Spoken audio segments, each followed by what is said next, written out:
Ali Dawani, بالنسبة لك, what was the toughest match you had في البادل over the past 3-4 years? Oh, that's a very tough question actually. AD يوسف بدر. أنت آخر حلقة في هالموسم, في الموسم الأول, اللي يو قبلك ختمنا معاهم نسألهم who's your favorite or the best players in Bahrain, and the majority of them said أن علي دواني مو بس في البحرين أحسن لاعب, في الخليج كله. Anyways, first of all, thank you, Yusuf, for having me here today. I prefer to talk in English because I'll be able to express myself a lot easier. Go for it.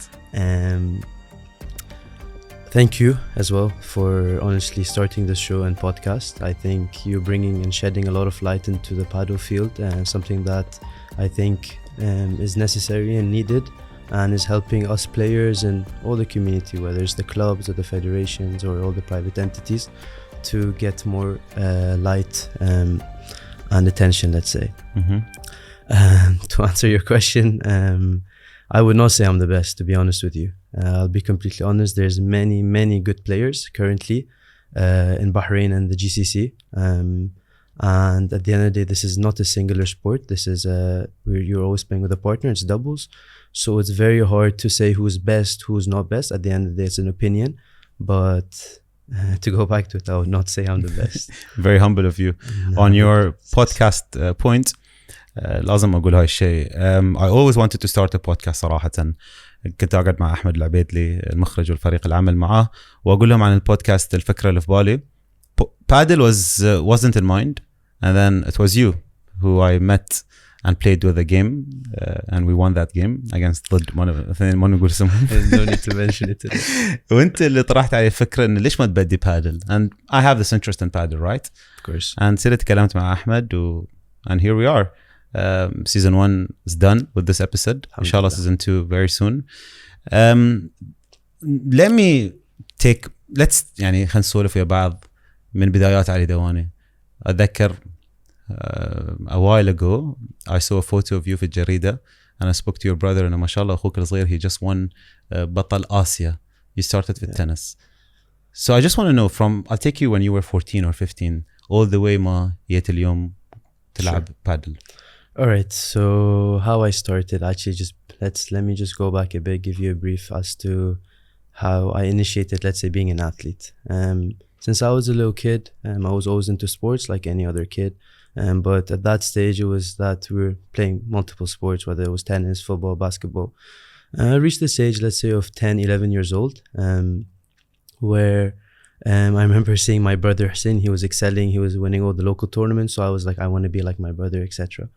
I started competing, was winning, let's say, locally and regionally, was becoming the best in this region. But then at the age of 12, I think, 12, I spoke to my parents and I want to excel more than just this region. I love tennis and I had this dream and this passion to always, like as a kid, I was like, I wanted to become the best tennis player in the world. I always had this dream and passion. It seemed kind of impossible when I was in Bahrain because I struggled to find the right environment that would support me then. But I was very lucky, let's say. My parents supported me open-handedly with every single step that I took in my career. So 12, 13 years old, I decided to, after playing, like, let's say, in the level of Bahrain and Khalij, there is the Asian Tour, which is a professional tour for under 14s.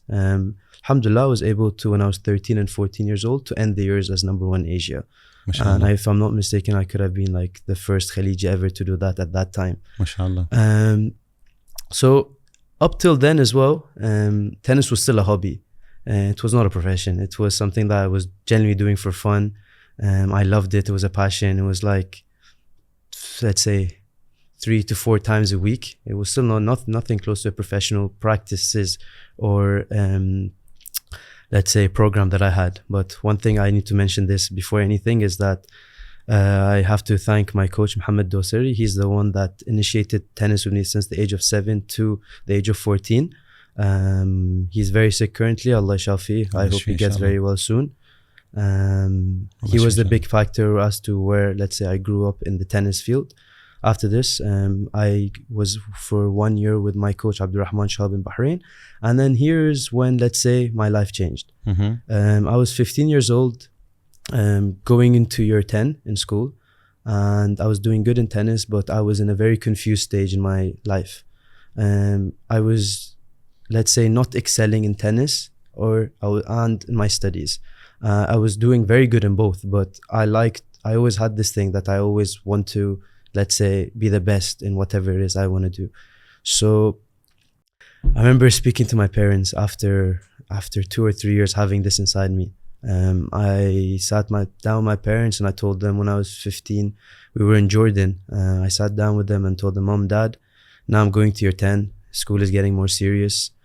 I can't be missing so much school because if I do, then it's going to affect my studies. And at the same time, I don't want to be doing both. Either I'm going to go full into tennis, but full into tennis means I have to travel outside of Bahrain for many reasons, because I need to be exposed to the international players. My goal was to be the best player. So it's either I'm going to do it the right way or I'm just going to stay back as to what I was doing and take it as a hobby. My parents, I think, were very shocked then. It was very shocking for them. It was just like... تقبلوا الفكرة؟ They did, of course. They were, when I first told them, let's say I was 15 years old, so maybe there were some details that I would have noticed more now, but I think they accepted it in a very good way. It took them maybe a week. They said, well, let's think about this more. We'll get back to you. Took them a week. After a week, they sat me down. This was my first week of school. I remember it was in September. And they said, what was it they said? They were like, listen, if you want to go play tennis full time, you can do that. If you want to stay in school, you can do that. Now we're going to give you the decision to do anything you want. We fully trust any decision that you're going to take. And I was like, no, Mom and Dad, no, you take this decision for me. Because I was kind of scared, because I was scared. I'm a 15-year-old kid that no one's ever done such a decision. Like, even for my parents, it's very hard for them because we don't have any background of sports in our family. Neither, as our culture in general, we don't really see many players taking such risks at that age. And one point as well to clarify is that I wanted to go to Morocco. It was a very, let's say, sensitive point. Big no يمكن. Exactly. It was a very sensitive point for my parents because 15-year-old, he wants to move to Morocco full time. It's by yourself, without them? By myself initially. Without them, it was hard. But anyways, when they got back to me after a week, we sat down, they told me this, and I'm like, Mom, Dad, I'm ready. Then day after that, my coach from Morocco came. So this coach, he's one of the best coaches in the world. He's coached three former top 10 players. He's coached Agassi, and he was retired for around 10 years before he starts with me. Wow. And I used to go to him all summer camp. That's how I get to know him. So I always told my parents, I love this guy. I want to Are you in touch with this guy now? Daily. Wow. Daily. I'll get to his story, but daily. This guy, to me, he's my second father. He's one of the main reasons why, even whatever sport it is or in life, wherever I am, is because of this guy as well. So he coached legendary players, and he's based in Morocco. Yeah, he's Moroccan. He's Moroccan, but he's been living in France most of his life. He has the biggest academy in the world. In Africa, in Morocco, in Casablanca. So yeah, basically when he came to Bahrain for 2-3 days, we spoke, and the first conversation was like, hey, do you know what you're doing? And then I was like, I love tennis. He's like, it's not enough. He's like, do you know how much work and how much sacrifice you have to take? And I was 15. I was like, of course, I love tennis. I'll do whatever it takes. But you still don't really understand the meaning as to what sacrifices they are, because you don't feel it until it's done. Absolutely. I'm thinking also the sacrifices your parents had to go through. Exactly. Making the decision at that time. Exactly. Those 3 days. Exactly. Probably the most difficult 3 days. Exactly. And I remember after those 2 days when he came, we decided that, okay, in a week's time, I'm moving. And I remember that day was by far the happiest day of my life, and I will never forget this day. Anyways, everything was going to plan. They moved with you initially? Yes. So my parents, honestly, I was in Morocco for 3 years and a half. Maybe 1 month a year I was alone. 11 months, either my mom or my dad, or both of them, always with me. They never left my side. It's like dorms, madrasa? No, actually no. This was quite interesting. So when I moved there, I was living with my coach and his family. He fully accepted me into his house. He was treating me like a son. As a son, literally, as much as how because I was living with his daughters as well, quite literally as much as how he was treating his daughters, I was the same part of the family. So he had his wife with him, his daughters. So like I was so accepted within that, and he was literally a father to me. Like I had restrictions through everything. Like I cannot go out. I cannot go out with anyone. 8 o'clock, 9 o'clock, you're done because you have to. Because practices start at 6:30 in the morning every day. He was kind of like an old school coach as well. So like we spend 6 to 8 hours a day on court. This has to be done. You have to run every day an hour for 3 years, one day off a week. He's like, I don't care if you run in the morning or at night, but you're going to have to do this hour. You do your cardio. You have to do it. Anyways, like so many things like this. But I was very lucky to have my parents with me there. Without them, there's no way I would have been able to do it. Because as much as it was from them to accept me in open hands, I'm still initially moving into a family where I don't really know them. Initially, let's say. And my parents are just, I mean, they honestly, like they did not leave me, especially in the first year, they never left me. And to think you were 15. Yeah. You were 15, for your parents to make such a decision, for you to go through a lot, for the family to receive you and يعتبرونك جزء من العائلة. Of course. That one, now I look back, I'm starting to realize how hard of a decision it was for my family. ندي لهم تحية صراحة من هاي المنصة. Mommy, Daddy, I love you both. Honestly, I don't know how they did it, but they are that decision that I made is the reason where I am today. All the things that I learned, and especially also as me as a child, I also sacrificed many things. I sacrificed and learned many things throughout this experience that I was in Morocco. Just being, I think, I sacrificed all the social life.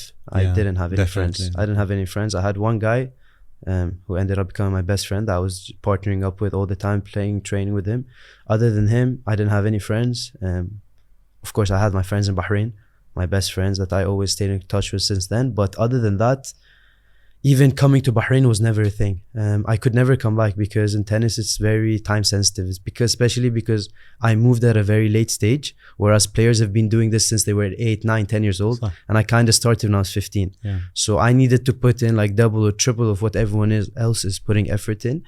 So I lost a lot of time from that. So I needed to, let's say, recover that time. So I was not taking any days off. Like I remember just Eids.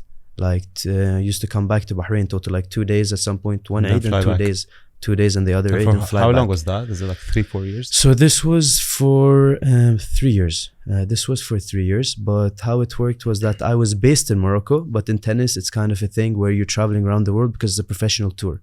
So the professional circuit, you're traveling, let's say 10 months. Every week is in a different place.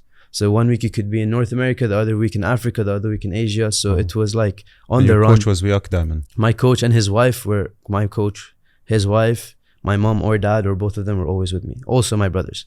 They were always very supportive as well. أنا ما أبي أشجح في التايم لاين بس ما شاء الله your mom and dad, we still see them in Padel tournaments, finals وكذي, and they watch you and they're sort of nervous وهم قاعد يطلعونك تلعب. Yeah, I mean I guess now it's a big part of all of our lives. I mean even if it's a different sport right now, which is Padel, it's still that, let's say that that competition. I think they also feel it because they've grew up with feeling that with me all the time, dealing with wins, losses, and honestly I cannot thank them. Up till today they're the most supportive parents. Now back to when you were 15 again. So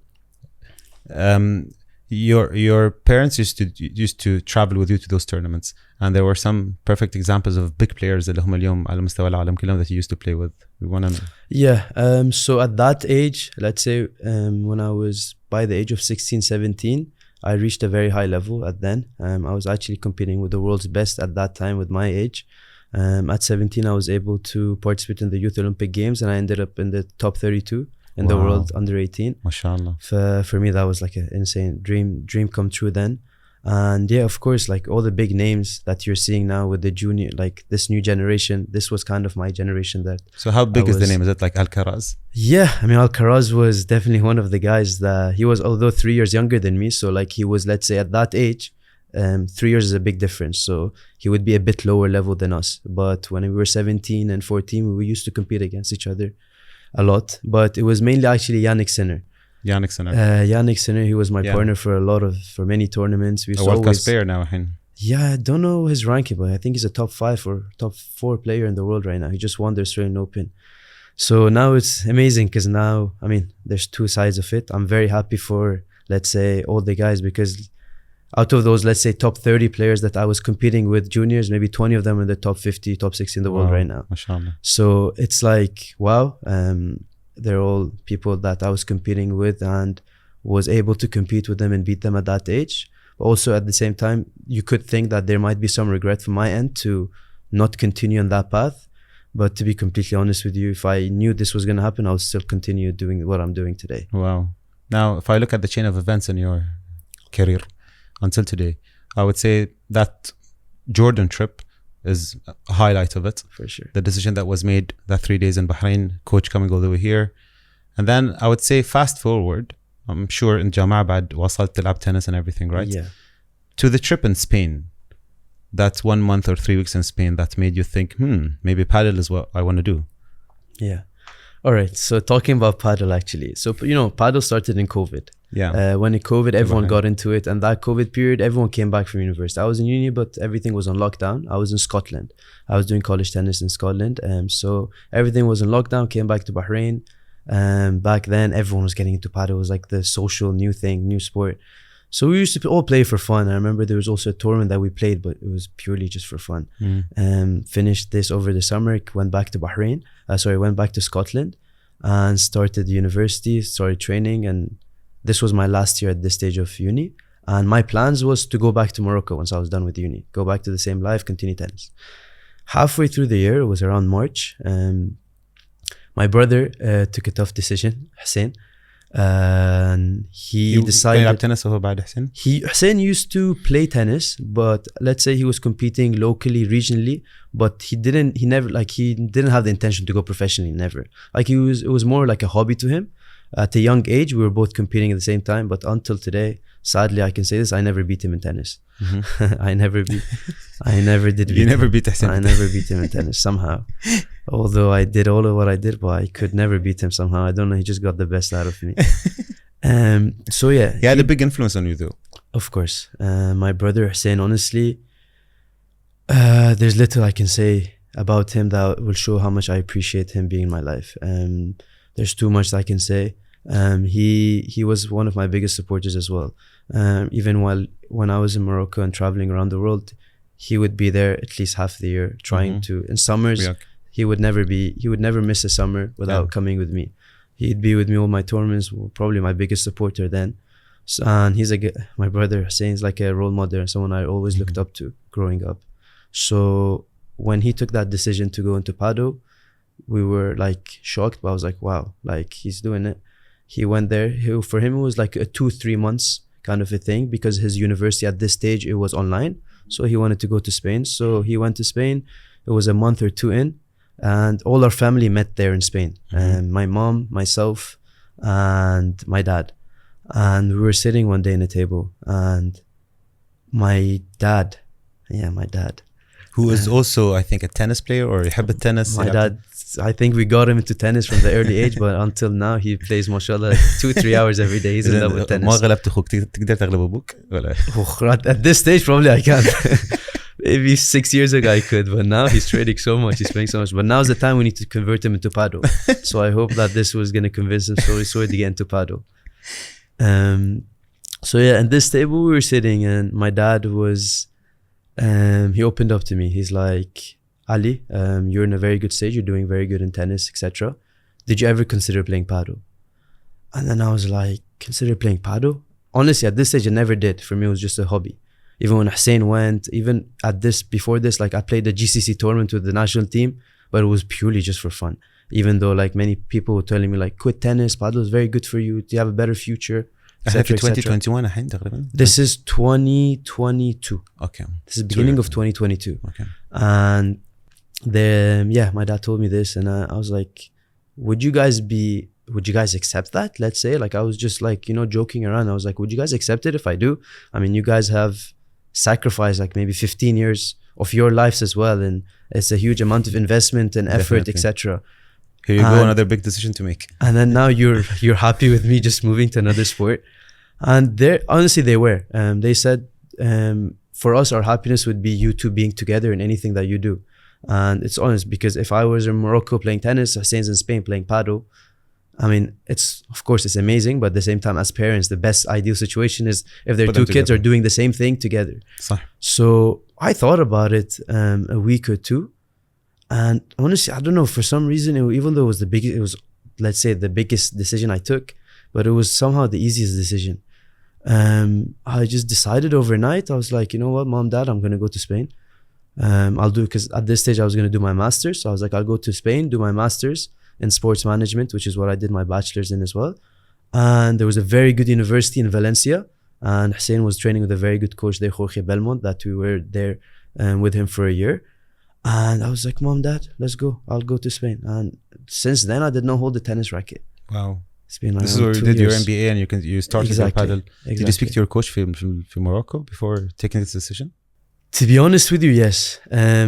I spoke to him first before I speak to even my parents about this. I remember having a very long, tough phone call with him, explained to him all of the things. I was like, I'm in this phase where I don't know what to do, but for some reason, I feel like this is a challenge. Although I feel like I'm not done with my last chapter. I don't think like with tennis, I don't think I gave it enough time. I mean, of course, I went to uni and I was supposed to continue after uni, but I did not give it enough time. But for some reason, just paddle felt right at that moment. Just being with my brother as well. I was away from my brother for around 7 years here. So finally being able... Exactly. So being away from him for 7 years and everything. So I was just like uni with him, training with him, living with him, all of these things. This was for a full year. And yeah. شاركت هناك في tournaments? To be honest with you, no, not much. I was academy during the week and university. Then weekends, the problem was that because I was doing my master's, a lot of work. So I played like maybe 4 or 5 tournaments only. But because in the weekends, during the week, we're so busy between shuffling and balancing between university and trainings. And then the weekends, the only thing we can do is study and do our work for our masters. So we didn't have so much time to like even enjoy a student life at all. So a year later, you came to Bahrain. And yeah, 1 year later, so it takes us back to last April, where finally I moved back to Bahrain after around close to 8 years of being outside. Wow, tennis and paddle. Would you make any different decisions if you go back to time? Interesting. ما بدش paddle, I'll continue tennis. So to be honest with you, if I will change anything, I will change maybe leaving Bahrain earlier. I wish I had was able to take, I mean, I don't blame myself as well, but I wish I was able to leave at an earlier age, like 13 or 12. So 15 wasn't that early? No, I was very late to the trend. Wow. I mean, I caught up with the guys maybe after 2 years of like very, very, very intense practices and tournaments and everything. I was able to start competing with the best players. Whereas I know if I did this maybe at the age of 11, 12, 13, I would be able to, let's say, catch up with them at a younger age. So this is probably one thing that for sure I would change if I go back in time. And if I would, I'd probably start with paddle again if I say it now. It would be a lot easier. See this being Valencia على طول. Exactly. So you come with so many years of experience playing with world-class players for tennis and then going Valencia with coaches and full year of nothing but dedication and commitment. And then you see الساحة البادل في البحرين وفي الخليج. What's your take about it on البحرين بشكل خاص? Sure. So when Padel first started in Bahrain, everyone, you know what everyone was saying. This is just a hobby. It's just a habab. It's going to go off eventually. In a few months, it will stop. But for some reason, I remember I just always believed that Padel is going to keep growing. It was such an easy sport and social. Easy, I'm meaning like it was such a fun sport to play. You can enjoy it at all levels. Whether you're a beginner, you just held the racket, or you're an advanced player, there's always something to enjoy. It's not like different tennis. Tennis, like, you need to skip the beginner phase in order to enjoy the sport. Yeah. Whereas in Padel, you enjoy it in all things. It's more social. You spend it with 4 players. So I saw the potential in a very young age, very young time, let's say, in Bahrain. And I think through the months that came, it was just growing tremendously, not only in Bahrain, but the GCC, like you saw. GCC. And this was a big factor as to why it changed, because this hype and this attention that I saw in Padel, I've not seen, let's say, 10% of it in tennis, not only in Bahrain, but even the GCC. This was a very big change into the, let's say it was a very big change into the sports field and in general, even in Khalij, because a new sport just out of nowhere comes, and to be honest, right now it's probably the top 3 or 4 sports in Khalij over a matter of 2-3 years. So it is the fastest growing sport في العالم. exactly. شنو areas of improvement though بحكم خبرتك إذا بتجيبها هني في البحرين؟ Padel? Yeah. To be completely honest with you, we still struggle with foundation in Bahrain.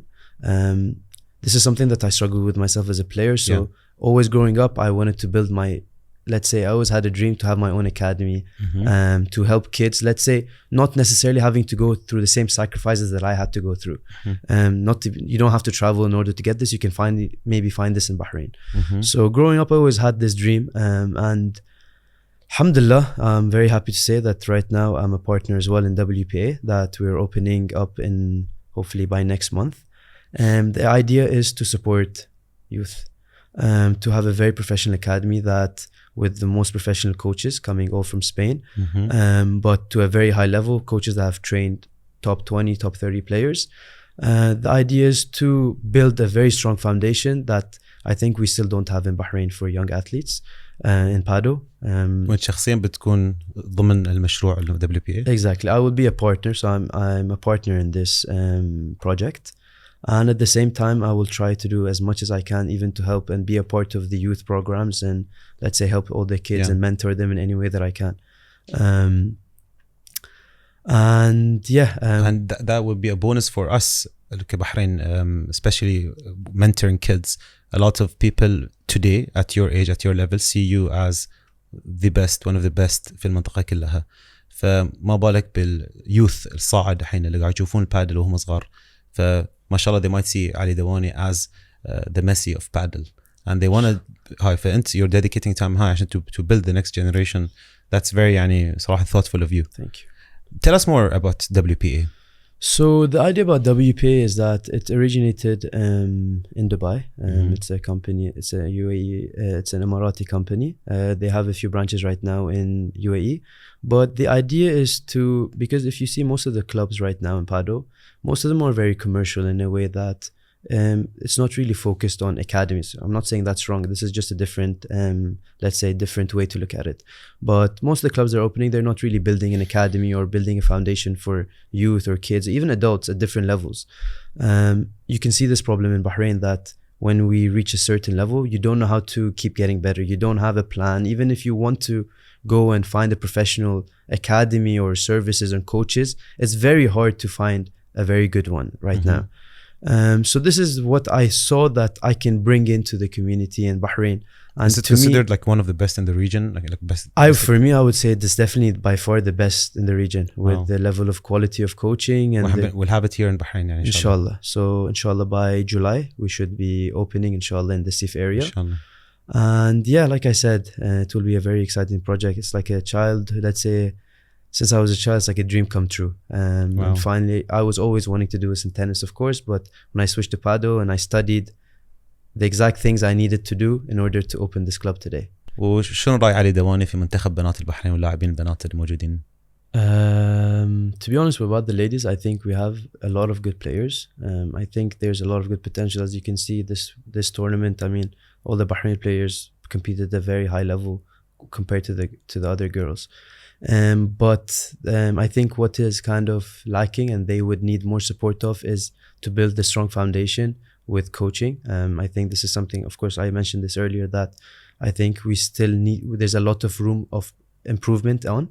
And I think once, let's say, they put in that effort, which I know they are willing to, if they have the right system and the right support system around them, I think they will be able to compete and be one of the best girls, if not the best girls in the Gulf region, inshallah.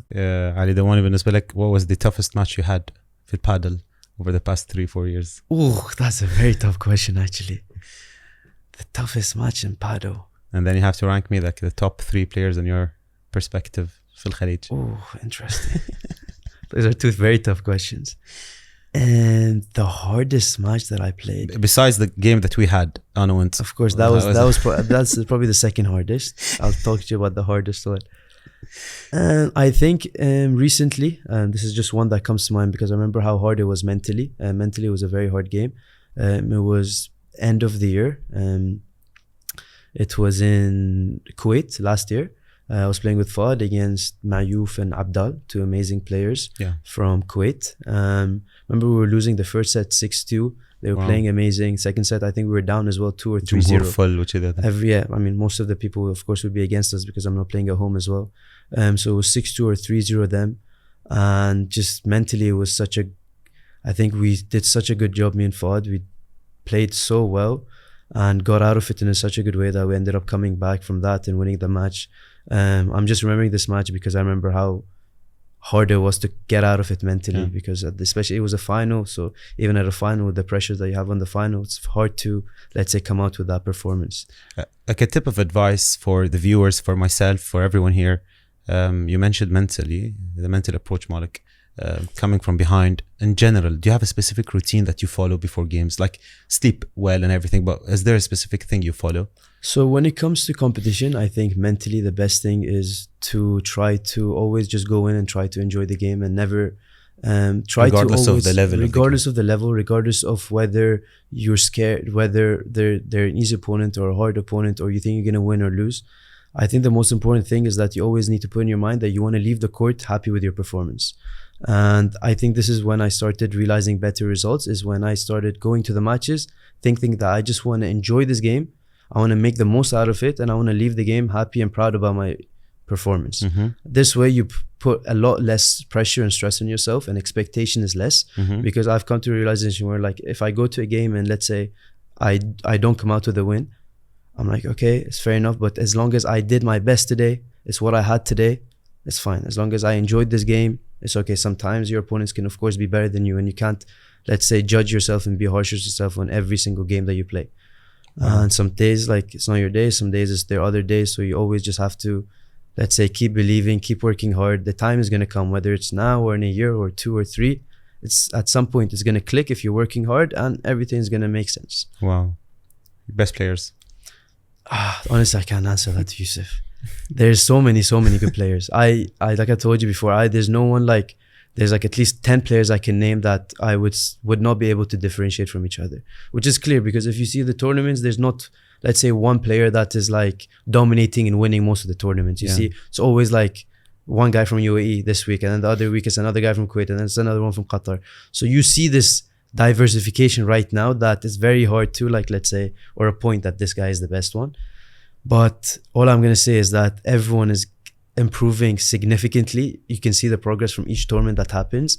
And I hope that us as Bahrainis, we can develop the sports more in our country by utilizing these academies, and also hopefully we can host more tournaments. I think by hosting tournaments is added exposure for the Bahrainis to be able to compete with these guys, which I think those guys, that's an advantage that they have. And I think it's about time, because we have the potential players in Bahrain here to compete, and we have الجمهور اللي بيحضر ويشجع اللاعبين البحرينيين، وعندنا المنشآت في البحرين that can host one, and إن شاء الله WPA, your place is coming up soon. إذا في ناس معينين نبي تبي تشكرهم مثلا, other than your parents, people that were around you and supported you all the way. Of course, I have to give the shout out to these people. Of course, other than my family, my mom, dad, my brothers, my best friends, they know who they are. Victorious as well, His Highness Sheikh Nasser, and his support in his journey throughout Padel has been immense. Thank you very much for that. And also Fadala, our team manager, his support from day one, him being with me in most of the tournaments as well I go to, cannot, let's say, I appreciate that a lot. And also to my 2 guys that really got me actually in the start into Padel, and they're the ones who had actually a very big influence on me to moving. They were working on me a lot at a young age to convince me to move from tennis to Padel. Hamad al-Nasaf and Khalif al-Rashdan. Thank you guys, and without you guys I would not even be playing Padel right now. And yeah, that's all. These are the only people I wanted to thank. Thank you guys. كلمة أخيرة من AD. One last thing. I think I just want to sum this up about this whole episode, let's say, about what I said, about what my experiences were. Just a piece of advice for kids and parents. Let's say any kid that has any potential, any talent, I'd advise every parent to full on support them regardless of the result that they're having currently at that stage. I think it's very important for kids to have the best support system that they can. And as parents as well, I've seen many examples before, so this is why I'm advising this, that they shouldn't be very results driven. especially at the young age. Even if the kid is not successful at whatever he is doing, but the amount of lessons that he learns throughout this whole process will mature him at a very young age and will teach him life at a very young age. And I'm not talking about just being an athlete, just life in general. It could be talents in outside of sports, but anything it is, support them as much as possible in any way that there is. Be there for them, never judge them, never let them feel like they're not enough. Always be there for them in any way that they never could. make them feel like they're not enough. This is very important because a lot of I've seen many parents in the past that, let's say, if a player loses a match, they go shout at them, etc., etc. But the kid does not want to lose the match. He goes in trying his best, whatever he wanted. He went in the game. What he was trying his best, 100% to win this game. If he does not win this game, maybe his level's not there. Maybe the guy who played better, etc., etc. He's very young. At this age, you just need to teach them how to deal with losses. And I think when it comes to these kind of losses, this teaches them. As a normal kid, you don't really go through losses at a very early stage in your life. So this is what I think sports brings in as an addition, that you learn all these different phases. You go through wins, losses, happiness, emptiness, loneliness, having to sacrifice. So as a kid, there's a lot of added pressure already. Myself as well. I had a lot of pressure on me, but no one put any pressure on me. But I just put pressure and expectation on myself a lot that, let's say now looking back, I wish I didn't. A post I saw on your Instagram when you were young, expectations on his shoulder. Future in his dreams. For future in his dreams. I think it was that. Wow. I was quite a deep kid. But yeah, like I said, like I was very ambitious from a very young age. That helped me a lot. I believe. You still are though. Alhamdulillah. I genuinely believe that I could make it in tennis. I genuinely believe now that I can make it in Padel or whatever it is. And I think this is the most important thing, because I think if you don't believe it, you will never make it. So it's something that you need to be able to, let's say, imagine in order for it to happen. If you cannot imagine it, if you cannot think about that, whatever event happening, it will never happen. Absolutely. AD, thank you very much, YB. Loved every minute of it. Appreciate it. Thank you. Enjoyed every minute of it. Thank you. شكر خاص للرعاة روست كافيه، جي بادل، زينة جولري.